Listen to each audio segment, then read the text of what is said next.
The Virginia Cable Telecommunications Association and your local cable provider presents Cable Reports.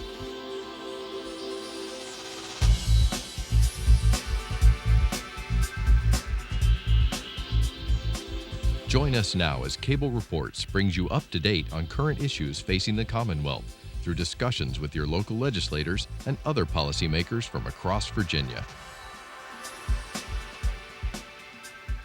From the General Assembly and the City of Richmond, I'm Woody Evans for Cable Reports, brought to you by the Virginia Cable Telecommunications Association and Cox Communications, connecting Virginians to their government. Please welcome Delegate Mark Keam. Good to see you, Mark. Well, thank you for having me, Woody. How is your district faring economically?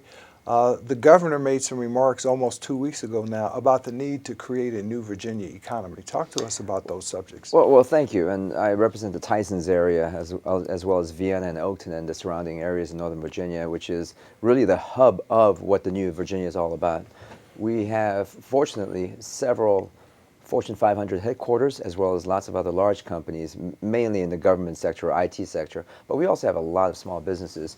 And what we really appreciated Congress doing this year or last year was to give us a 2-year reprieve on the sequestration cuts, which were having a devastating effect in Virginia. As you know, and many of our listeners know, that Virginia has probably the highest percentage of government-related jobs, contractors, subcontractors, military, of course. We have lots of men and women in the uniform. And so any kind of a cut that's wholesale without being targeted has a tremendous impact on us. And so in Northern Virginia, we took a major hit on this. What we are hoping is, during this time that Congress is kind of taking a little bit of a break before they do further cuts, that the governor, working across the aisle with the Republicans, we can find some new innovative ways to create laws and policies and incentives so that new businesses that are not necessarily dependent on government can come in and settle, especially in Northern Virginia. Yeah, I saw some numbers recently indicating that as a result of sequestration, Virginia now ranks 48th in terms of economic growth, and 13 out of the 20 major employers in the Commonwealth are government-related, just like you've indicated earlier. Mm-hmm. That's true. And what we have to do is, I mean, obviously we'll always have a major presence of federal and state and military government facilities in our area, but what we also have are incredible, talented young people growing up in the internet age, in the digital age, and that really doesn't have a lot to do with the government. So to the extent that we can encourage new jobs in cybersecurity and the hacking and all the data, the big data that we talk about, as well as in biosciences and life sciences, which is a very exciting place where healthcare innovation is happening, we want to make sure that those jobs come right to Northern Virginia and to Virginia across the board. And one thing I've been very pleased to see the governor do in his initiative, especially one of his appointees, Deputy Secretary Dr. Jennifer Lee. She did a fantastic job in attracting bio businesses, both Northern Virginia and across the state. And we've got some budget language on this year, which I'm hoping to see happen. And what that'll do is make Virginia an attractive place, not only for kids that are graduating from the UVAs and the William and Mary and Virginia Tech, but from all around the country. We can have the best students come to Virginia for these great jobs. And of course, the foundation of all of this is education, as you point out, K through 12, our community colleges, and our institutions of higher learning. And of course, the governor is trying to put additional monies into all three of those sectors. Absolutely. Now, the concern I have, and Chap Peterson and I just had a town hall meeting last week and meeting with lots of our constituents in the heart of Fairfax County. And the problem that we're having in Northern Virginia is we have had such tremendous population growth, demographic changes, which means that even if the state fully funds 100, 120, 140%, even if the state does its best to provide funding for K through 12, the amount that actually trickles down into the localities is not that much because of this thing called the local composite index. As a result, what we're seeing in Fairfax County is our classroom sizes are growing. We're not able to keep up and hire as many teachers as possible because of the cost of expenses up there is so much higher than other parts. And so we have students that are actually suffering and receiving less per capita than they used to in the past. So that to me is a major concern of how we are making sure that our K through 12 keeps up and expands as opposed to reducing the quality of students and the academics that are happening. So I take it that the local composite index formula does not take into account the higher cost of hiring teachers, for example, in Northern Virginia? It doesn't, because unfortunately the way the LCI formula has been done for several generations now is it considers a very generic way are you a wealthy county or are you not a see. wealthy county? Northern Virginia, Fairfax County, Arlington, certainly we are wealthy counties in any definition. But if you look at wealth versus the demographic changes, the needs, the special needs with the language assistance, for example, the transportation needs, the fact that with this major snowstorm we had the schools closed for a week because the buses literally couldn't go down the little streets, that tells you that it's not just a matter of wealth, it's a matter of what your needs are. And the LCI doesn't take into account the needs of a wealthier and a much more higher integrated population. So how many different languages do the school districts have to deal with in Oh my your goodness, district? at least 100, 150 depending on the campus. I mean, I happen to speak 2 languages, 2.5 if you count French, which nobody ever speaks in Virginia. But what you'll find is most students in Virginia, at least in Northern Virginia, speak at least 2 languages at home and in the classrooms. That's amazing. The governor has also included in his budget proposals, at least in the second year, a salary increase for teachers and all state employees. What kind of a challenge does that present in terms of the local match for teachers in school districts? Well, it's a positive problem to have, to the extent that we have extra money that is allocated for teacher salaries and for state employee salaries. Now, of course, we need to see what the final product is. The governor proposes, but the legislature will obviously decide whether we want to keep the amounts or increase or decrease it. But assuming that a core of what the governor proposes passes, we are certainly hoping that the counties will come up with the money. But keep in mind that the counties are responsible not just for schools, but for roads, the public safety, the health and environment, and so many other aspects of running a local county and cities. And so they're facing a lot of tough choices as well. And of course, the counties don't have as much taxing authority. Right. And so they're limited in how much revenue they can generate. Now, you're on the Finance Committee and you deal with issues of money primarily. What about funding for early childhood education? Well, that's always been one of our priorities, and I can say definitely in a bipartisan way. We just had a meeting recently on the Finance Committee that dealt with finding a creative way to provide tax credits and tax incentives for people to pay for pre-K. I had to oppose that, unfortunately, because the model that my friend from Henrico, who came up with the idea, the model is to allow for wealthier people to be able to get subsidized their tax spendings and then send those kids to private schools. And so I didn't think that that was the right way for us to be spending taxpayer money. But there are different ideas that are coming up, and I think one of the things you'll see going forward is we've done the what's called the standard of learning, SOL reform, at the middle school to elementary to high school now. And so we're going to start seeing more proposals, policy ideas on how do we encourage kids from birth to before they start school. And as we all know now, science has proven undoubtedly, that the first 3 years of a brain's development is the key time for us to educate and to really influence the child's future. And you know, if to the extent that the state can really make a play there, I'd like to see that happen. Back to the subject of tax credits. Is the Finance Committee looking at the entire package of tax credits to determine whether the state is actually getting the bang for the buck, so to speak? That's a really good question, and one that we've been grappling with. It's one of those areas where we just don't have the data. And you would think that we should, but the reality is, you know, we're talking about a population of 8 million people in Virginia, along with hundreds and thousands of businesses, and so many people applying for different credits. We have at least 40 or so tax credits and tax preferences on the book. And so what we're asking our government folks at the Department of Taxes, give us some data. Who's using it? Why are they using it? How much are they getting out of it? How many jobs are they creating? And is this a credit that we should extend and sunset? Or is this something that we think is a bad idea we should just get rid of? And every single year we see at least a dozen or so new tax credits that come up. Good ideas from geothermal, energy improvements, solar, you name it, neighborhood assistance, land preservation, historic preservation, biotechnology, angel investment, you name it. You've got all kinds of tax credits. What we want to do is have a systematic way that we approach these things. And I think at this stage, we don't have that infrastructure yet. But I serve on this joint subcommittee that looks at these issues. And one thing I'm trying to do is develop some ideas so that the taxpayer understands this is how we're spending your money, and this is the double or triple or quadruple the bang for the buck that we're delivering to you. Now, you mentioned standards of learning, and I guess there's still some tweaking around the edges. I know the amount of those tests has been reduced. They're going to be reduced even further. Are you still hearing from teachers, parents, and students about the trauma those SOLs have brought to bear on them? Well, absolutely. I mean, obviously, no kid likes to take tests, and no teacher likes to give out tests that are somewhat meaningless, but they have to do it just because they're required to do so under some state law.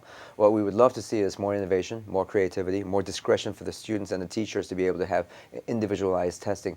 But the key point there is you can't really have an effective classroom if the classroom is just too large. If you have 30, 35, 40 kids in a classroom to one teacher, that teacher could be a Nobel laureate. The teacher could be the most incredible teacher in the world. He or she cannot do the job when he or she has to take care of so many kids in a limited time. I have a bill this year with Delegate Jim Lemunion, who's a good friend of mine from Fairfax County, to see if there's a way we can reduce the class sizes and also add some accountability so that if a local school board, school district ends up with a class that's overburdened, that there's some penalizing there. What we want to do is make sure that the teachers understand that your kid is going to class that has 32 kids, even though the state code says he was only supposed to have 28 kids or whatever it is. And there was a really sad, unfortunate circumstance happening about 4 or 5 months ago where on one of our high school campuses, a lab, a science lab, ended up with an accident that brought in some fire folks because one of the experiments went really bad and ended up creating a fire. And so several kids were injured and they were taken to the hospital. That happened mainly because there was one teacher in an overcrowded classroom where so many kids were trying to crowd themselves around the lab, and the teacher just wasn't able to supervise. So we want to make sure that those types of accidents never happen by having enough teachers and having smaller class sizes.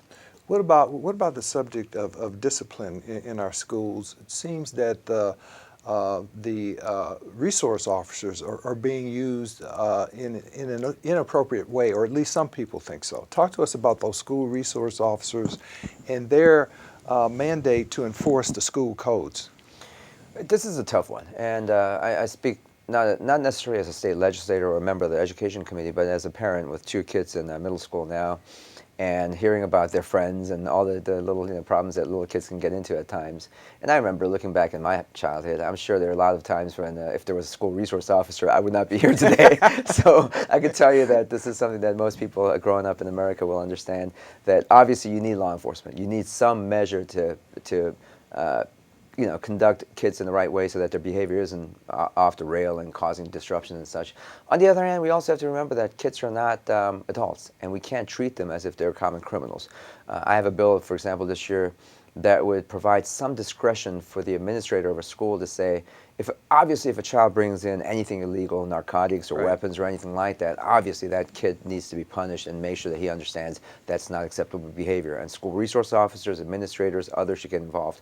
But if a kid brings in something that kind of looks like it could be a narcotic, but it really isn't. For example, there was a kid who brought in a maple leaf. It just happened to look like another kind of a leaf. Yes. And he was expelled because under the code, there was no discretion. It was very much of a zero tolerance.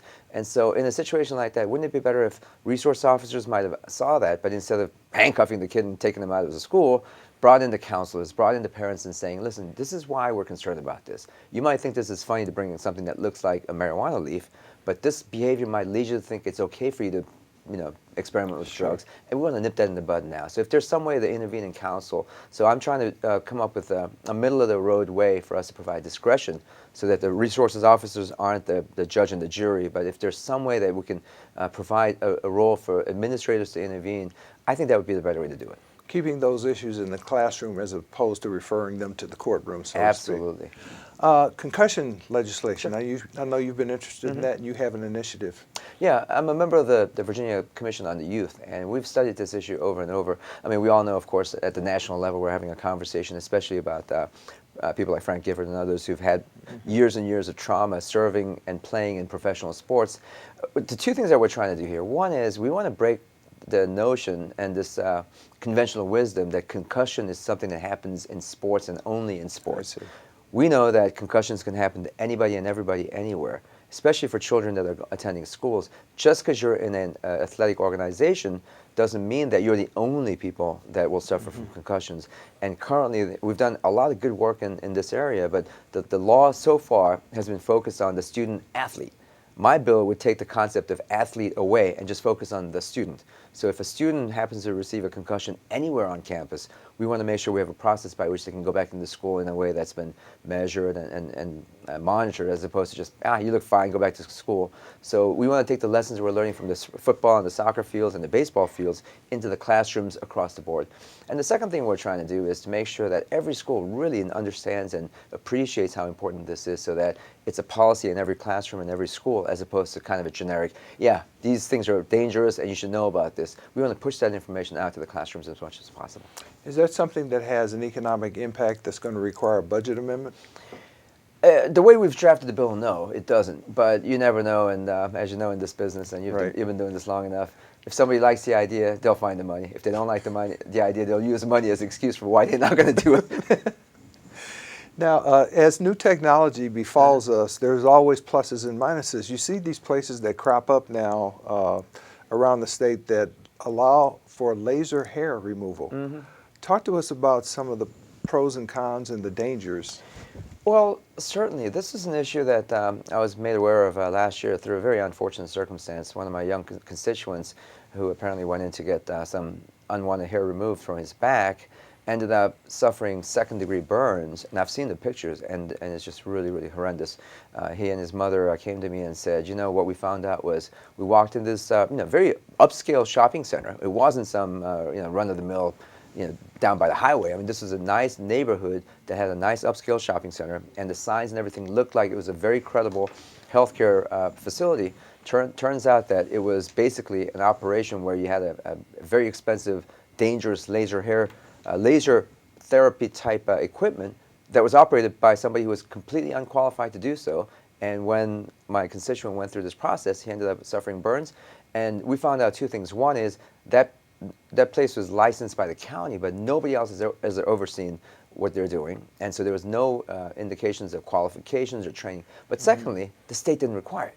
And so what I'm trying to focus on is, how do we ensure that dangerous medical equipment like this is not used by people that are not qualified, to the danger and detriment of people who think that they're walking into a clinical or a facility that's overseen by medical professionals. So my bill would ensure that the Department of Health and others who have professional understanding will come in and oversee this. And so if we do this, we'll be sure to protect the next group of constituents who walk in thinking that just because it has the word laser hair removal, they're not going to think, oh yeah, of course there's going to be a doctor there. And they walk in and find that there isn't one.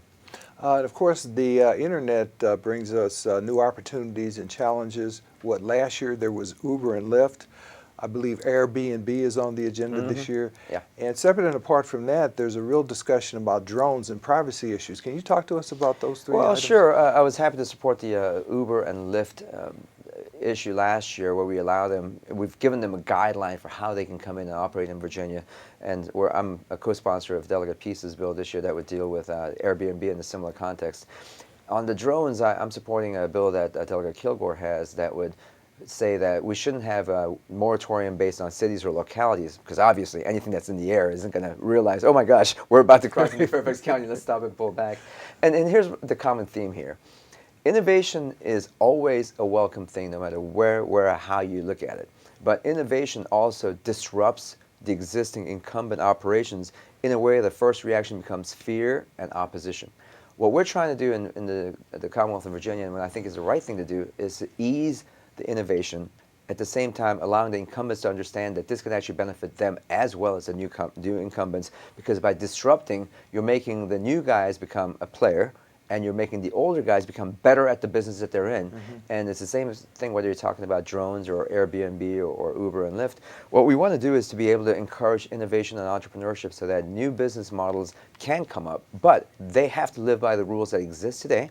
And more importantly, for the incumbents who are having to live by the rules as they compete with the new guys, if there are rules that need to be changed because the old way of doing business just doesn't make sense, that gives us a chance to refresh those rules. And so I think we're heading in the right direction. And I was just recently at the Consumer Electronics Show out in Las Vegas with the high technology industry, the drones industry, every single innovative company you can imagine. And I had lots of conversations with both entrepreneurs as well as policymakers and investors and angel credit investors. And what I find is that they look at Virginia as an exciting place. They look at Virginia as even though we're over 400 years old as a Commonwealth, they see us as a cutting edge. And a lot of it has to do with the fact that we're so close to the Washington metropolitan area where you have the entire world converging.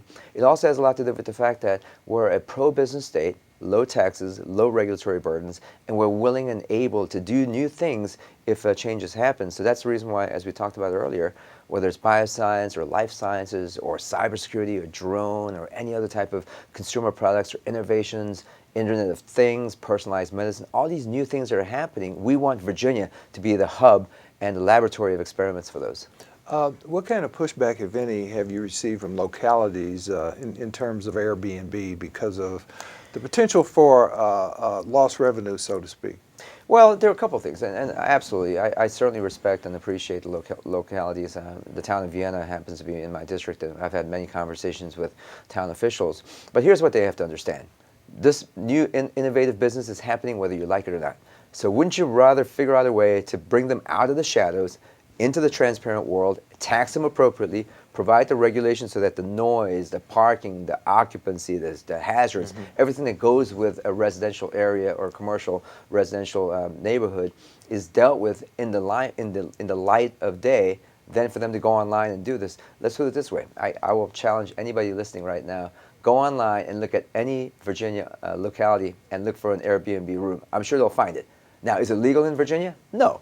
So how do you understand the two? Sure. Localities need to understand that it's happening whether you like it or not. Let's come together, develop some rules so that those that violate the rules we can punish, and those that live by it, they can be revenue generators for localities.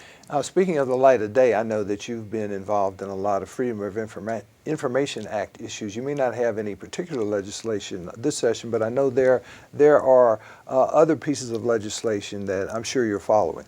Oh, absolutely. And I've done a lot of work with both the FOIA Council as well as public information across the board. We've had a couple of new members this year, a Republican and Democrat, House and Senate, looking at transparency. In fact, they even formed the Transparency Caucus, and I'm happy to support their cause. I think the most fundamental thing about the way we do business in Virginia is this is your job. This is your business. This is your world. We just happen to be the conduits by which we express our constituents' concerns. We're the conduits by which we write and shape the laws, but ultimately this is the people's government. And in order for the people's government to effectively function, they need to know what we're doing. And so I spend a lot of time in social media explaining things. And I also want to make sure that no government agency or government official is hiding information away from the public that the public has a right to know. I do have a bill this year that would deal with the Virginia Department of Transportation on major projects that they're dealing with highway construction and such. We want the public to know about this way in advance.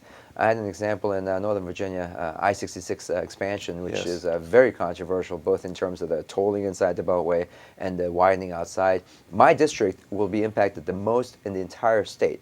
I have at least 11 homes that will be destroyed and taken by the government if the proposal goes through. And so I've been opposing this outright, but in addition to the substantive, the process bothered me. I found out about this a year ago when my constituent called and said, I was told by a neighbor that my house is about to be demolished, and I don't know what's going on. When I looked into it, turns out that there was an actual photograph with her house circled with a red that says, yeah, this house is on our list to be demolished, and yet she never received the information. She didn't find out until a public hearing weeks and months later. So I think that's the way the transparency is going wrong in Virginia. I take it that would include subcommittee hearings, because that's where a lot of the really important work is done on bills.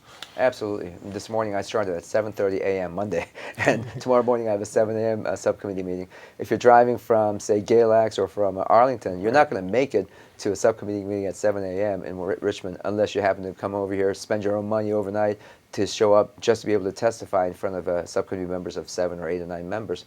So I think having that public information is critical, and I support any and all efforts to make more transparent our work that we do here in Richmond. Now, you had an interesting meeting last week on courts of justice. There was a discussion about who should be on our state Supreme Court. That process is playing out. How are judges?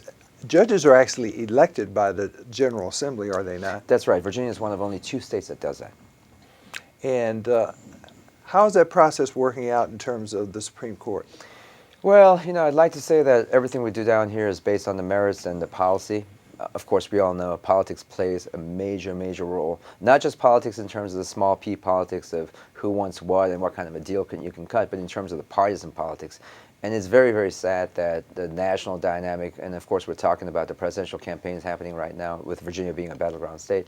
Unfortunately, the national push of the conservative, liberal, the Democratic, Republican, that tends to play into a lot of the work that we do. And because of that, I think we're finding a gridlock with the Supreme Court.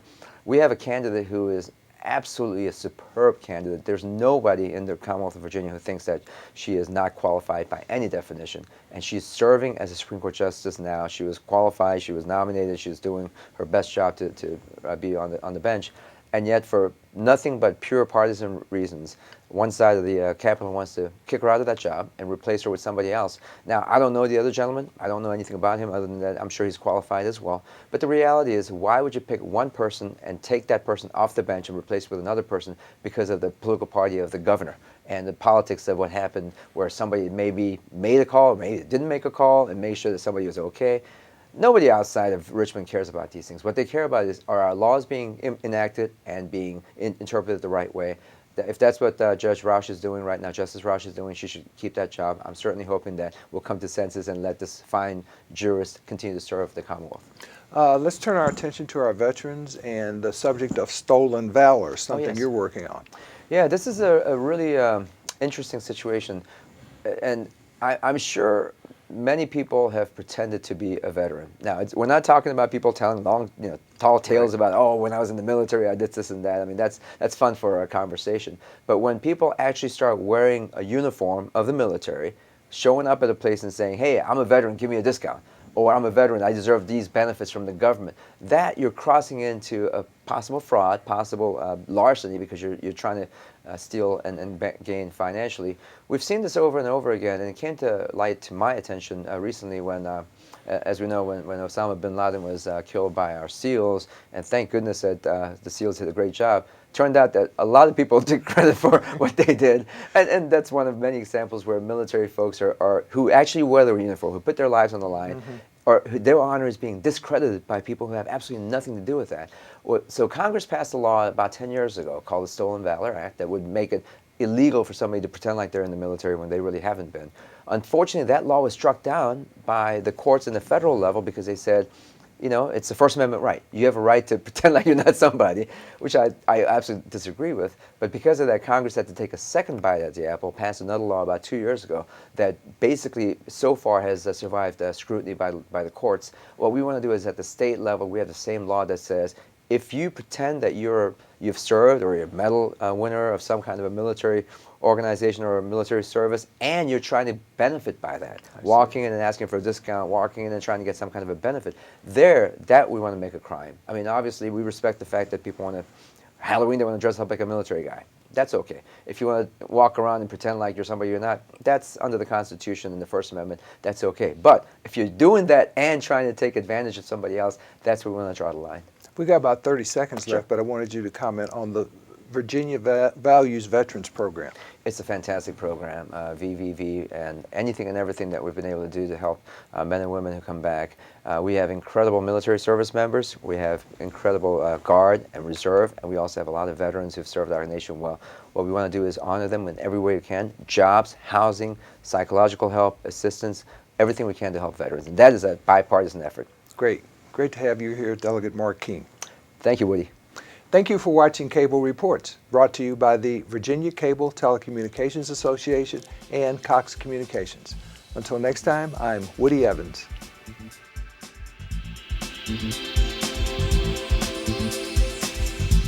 Mm-hmm.